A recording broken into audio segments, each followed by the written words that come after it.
लो जी, पड़ोसी राज्य यूपी के योगी बाबा का बुलडोजर हरियाणा में भी एंट्री कर गया है।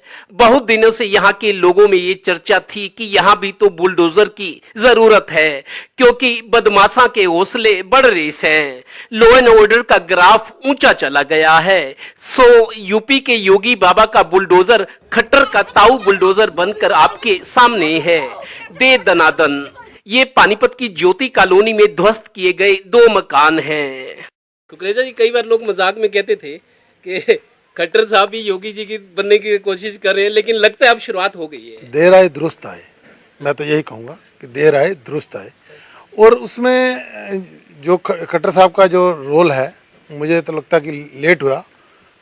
चलो भगवान चाहे कि भी ऐसा लोगों को राहत मिले कि इन चीज़ों से, कि भी जो अनऑथराइज जो चीज़ें बनती हैं या लोग किस तरीके से हैं, उनको कम से कम भय उनको होना चाहिए, लोगों का भय खत्म होना चाहिए।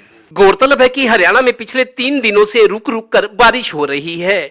इधर खट्टर का ताऊ बुलडोजर भी 3 दिनों से अलग अलग जिलों में गैंगस्टर्स के होटल, मकान और ढाबे गिरा रहा है। दरअसल ये वैसे ही है जैसे एनआईए देश भर में गैंगस्टर्स की धरपकड़ कर रही है। उनके बैंक खाते सील किए जा रहे हैं। हम क्या बोला, पुलिस का गए एक बार बोल के छिप गए थे जब एक बार हमारी कॉलोनी में गिरना आए थे। अच्छा, यही गिराया, और तो नहीं गिराया कॉलोनी में और कोई मकान नहीं। पानीपत की ज्योति कॉलोनी में जो 2 मकान गिराए गए हैं, उनमें रह रहे 8 युवकों को पुलिस पकड़कर ले गई है। पानीपत, करनाल, गुरुग्राम और कुछ और जिलों में भी इसी तरह की खबरें हैं। ये ऑपरेशन चल रहा है, इसीलिए पड़ोसी राज्य यूपी के योगी बाबा का बुलडोजर हरियाणा में खट्टर का ताऊ बुलडोजर बन गया है। हरियाणा के अलग अलग जिलों में पिछले 3 दिनों से डेमोलिशन ड्राइव चल रहा है, और खासतौर पर उनके ढाबे, दुकानें, मकान, फैक्ट्री गिराई जा रही है जिनका कानूनी तौर पर रिकॉर्ड अच्छा नहीं है। तो गैंगस्टर जैसी गतिविधियों में जो इन्वॉल्व है, उनके प्रतिष्ठानों को गिराया जा रहा है। आज लगातार तीसरा दिन है।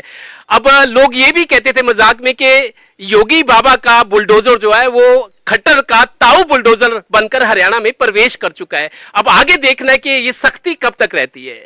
कैमरामैन राजेश कुमार के साथ Devendra Kathuria, total news, Panipat bureau.